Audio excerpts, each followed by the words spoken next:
스트리밍의 제왕 넷플릭스. 이름만 딱 들어도 뭐 기묘한 이야기나 케이팝 데몬 헌터스 같은 히트작들이 바로 떠오르죠. 그런데요, 이 거대 기업의 주가가 최고점 대비 무려 38%나 떨어졌습니다. 화면 속에서는 계속 승승장구하는 것처럼 보이는데 도대체 무대 뒤에서는 무슨 일이 벌어지고 있는 걸까요? 이게 사실 단순히 숫자만의 문제는 아닌 것 같아요. 좀 더 깊이 들여다보면 넷플릭스라는 기업이 거대한 정체성의 위기를 겪고 있는 현장이라고 볼 수도 있습니다. 자신들이 한때 파괴했던 바로 그 비즈니스 모델을 이제 와서 천문학적인 돈을 주고 다시 사려고 하고 있거든요. 오늘 저희가 이 미스터리의 단서들을 하나씩 따라가 보려고 합니다. 와, 흥미로운데요. 투자자들이 그 화려한 인기 드라마 너머에서 대체 뭘 보고 있기에 이렇게 불안해하는 건지 그 진짜 이유를 한번 파헤쳐보죠. 자, 그럼 가장 먼저 눈에 띄는 것부터 살펴볼까요? 역시 경쟁이겠죠? 그런데 우회의 경쟁자가 있더라고요. 유튜브요. 맞아요. 다들 뭐 디즈니 플러스나 HBO 맥스를 생각하는데 진짜 복병은 유튜브였어요. 작년 10월 닐슨 데이터를 보면요. 사람들이 TV 화면으로 무언가를 보는 시간 중에 유튜브가 13.4%를 차지해서 1위예요. 아, 정말요? 넷플릭스가 아니고요? 네. 넷플릭스는 8.8%로 3위고요. 그리고 이게 일시적인 현상이 아니라는 게 중요해요. 6개월 연속으로 이어지는 추세거든요. 와. 그러니까 사람들이 넷플릭스 시리즈 한 편 정주행하는 대신에 그냥 유튜브 영상 여러 개 보는 쪽을 택하는 시간이 더 많아졌다는 거네요. 이건 뭐 경쟁의 판도가 완전히 바뀌고 있다는 신호 같은데요. 바로 그거예요. 기존 스트리밍 서비스랑 컨텐츠로 싸우는 게 아니라 사용자의 시간을 뺏어오기 위한 전혀 다른 차원의 전쟁이 벌어지고 있는 거죠. 사람들의 미디어 소비 습관 자체가 변하고 있다는 강력한 증거고요. 알겠습니다. 경쟁이 치열해진 건 확실하네요. 그럼 다음 단서, 실적으로 넘어가 보죠. 혹시 돈을 못 벌고 있는 걸까요? 제가 실적 보고서를 좀 보니까 이야기가 더 복잡하더라고요. 네, 3분기 실적만 딱 놓고 보면요. 겉보기엔 나쁘지 않아요. 매출은 작년보다 17.2%나 늘어서 1,150억 달러를 기록했으니까요. 사업 자체는 여전히 성장하고 있다는 뜻이죠. 와, 그런데요? 그런데 문제는 주당 순이익이 시장 예상치보다 15.8%나 낮게 나왔다는 점이에요. 잠깐만요. 돈은 더 벌었는데 남는 건 줄었다고요? 그럼 어디선가 돈이 샜다는 거잖아요. 네, 맞아요. 그런데 그 이유가 또 사업의 근본적인 문제 같은 게 아니었다는 게 반전이죠. 브라질 세무당국하고 분쟁이 있었는데 거기서 6억 1,900만 달러라는 일회성 비용이 발생한 거였어요. 아, 말하자면 예상치 못한 교통사고를 당한 셈이에요. 넷플릭스 경영진도 이건 한 번으로 끝날 문제라고 딱 선을 그었고요. 그렇군요. 그럼 일시적인 충격이었다. 근데 제가 정말 이해가 안 되는 부분은 바로 그 다음이에요. 4분기 실적은 매출, 이익 전부 다 예상보다 좋게 나왔잖아요. 보통 그러면 주가가 시간 외거래에서라도 올라야 정상인데 오히려 떨어졌다고요. 이건 투자자들이 실적 발표 내용이 아니라 그 안에 숨겨진 뭔가 다른 걸 봤다는 뜻이겠네요. 도대체 뭘 본 걸까요? 바로 그 지점이 이 미스테리의 핵심으로 우리를 이끕니다. 투자자들은 현재의 숫자 너머에 있는 두 가지, 바로 기업의 가격표와 미래의 거대한 도박, 이걸 보고 있는 거죠. 가격표와 도박이요. 네. 먼저 가격표, 즉 밸류에이션부터 이야기해 볼게요. 흔히 주가 수익 비율, PE라는 지표를 쓰죠. 아, PE 비율. 이게 기업이익 대비 주가가 얼마나 높은지를 보여주는 일종의 가격표 같은 거잖아요. 이익 1원을 내는 회사의 주식을 시장에서 얼마에 사주는지 뭐 그런 숫자고요. 넷플릭스의 가격표는 지금 어떤 상태인가요? 현재 넷플릭스의 PE가 한 36.5 정도 돼요. 36.5요? 네, 이게 어느 수준이냐면 미국 500대 기업을 모아놓은 S&P 500 지수의 평균 PE가 31.3이고요. 기술주 중심의 나스닥 100 지수를 따르는 QQQ ETF는 33.6이죠. 와, 주가가 38%나 폭락했는데도 여전히 시장 평균이나 다른 기술주들보다 비싸게 거래되고 있다는 거네요. 투자자들 입장에서는 아직도 거품이 좀 있네. 더 떨어질 수도 있겠다. 이렇게 생각할 여지가 충분하겠어요. 정확합니다. 물론 이 높은 숫자는 투자자들이 넷플릭스의 미래 성장 가능성에 여전히 큰 기대를 걸고 있다는 뜻이기도 해요. 하지만 그 기대가 너무 높으면 아시겠지만 작은 실망에도 주가가 크게 흔들릴 수 있는 양날의 검이죠.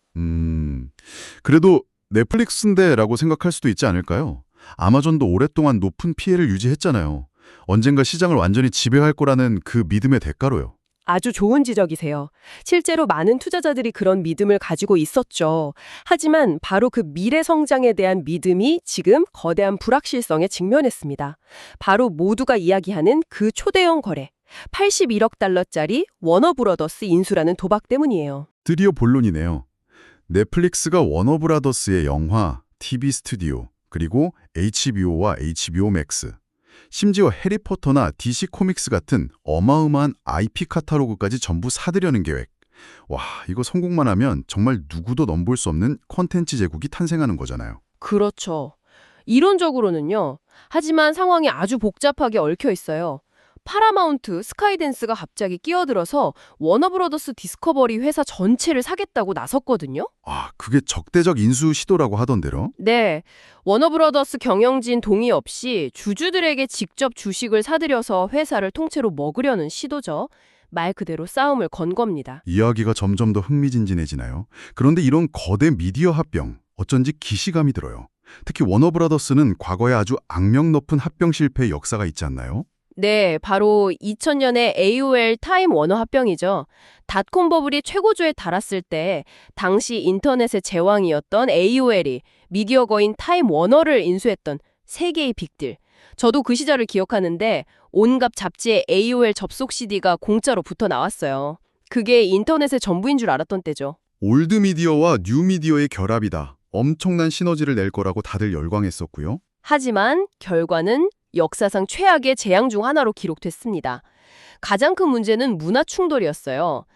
뭐랄까, 청바지에 티셔츠 입고 자유분방하게 일하던 AOL의 스타트업 문화랑 정장 입고 위계질서를 중시하던 타임 워너의 관료적인 문화는 도저히 섞일 수가 없었던 거죠. 이건 마치 데이터로 최적의 레시피를 찾는 셰프랑 평생의 경험과 직관으로 요리하는 장인을 한 주방에 억지로 밀어넣는 것과 같았어요. 둘 다 훌륭하지만 일하는 방식은 완전히 다르잖아요. 그러다 결정적으로 닷컴 버블이 터지면서 모든 게 무너졌고요. 맞아요. AOL 주가는 휴지 조각이 됐고 이 합병은 결국 2천억 달러, 우리 돈으로 수백조 원의 주주 가치를 그냥 허공에 날려버렸어요. 투자자들은 워너브라더스라는 이름에 새겨진 이 끔찍한 실패의 역사를 똑똑히 기억하고 있는 겁니다. 하지만 그건 20년도 더 된 이야기잖아요. 닷컴 버블이라는 특수한 상황도 있었고요.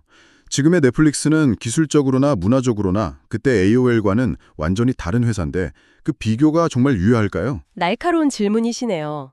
물론 넷플릭스가 AOL보다 훨씬 더 정교하고 데이터 기반의 의사결정을 하는 회사인 건 맞아요. 기술도 비교할 수 없죠. 하지만 본질적인 위험은 그대로 남아있어요. 바로 이질적인 두 거대 조직을 성공적으로 통합할 수 있는가 하는 문제죠. 아, 그건 예나 지금이나 어려운 문제군요. 네. 하버드 비즈니스 리뷰의 연구를 보면 여전히 기업 인수합병의 70%에서 90%가 기대했던 시너지를 내지 못하고 실패한다고 해요. 기술은 변했지만 조직 문화라는 건 그렇게 쉽게 변하지 않거든요. 역사가 반복될 수 있다는 그 두려움이 주가를 짓누르고 있다는 거군요. 그런데 이런 위험에도 불구하고 넷플릭스는 계획을 더 강하게 밀어붙이고 있다면서요? 네, 최근에 아주 공격적인 수를 뒀습니다. 기존에는 인수대금으로 현금이랑 넷플릭스 주식을 섞어서 주겠다고 했는데 이걸 바꿨어요. 주당 27.75달러 전액 현금 지급으로요. 아, 넷플릭스 주가의 불확실성을 제거해 주니까 워너브러더스 주주들 입장에서는 훨씬 더 확실하고 매력적인 제안이겠네요. 어떻게든 이 거래를 성사시키겠다는 의지가 엿보입니다. 그렇죠. 우리 주가가 어떻게 되든 당신들은 약속된 현금을 확실히 받게 될 것이라는 메시지를 던진 거예요. 파라마운트의 방해를 뿌리치고 12개월에서 18개월 안에 이 거래를 마무리 짓겠다는 강력한 의지를 보여준 셈이죠.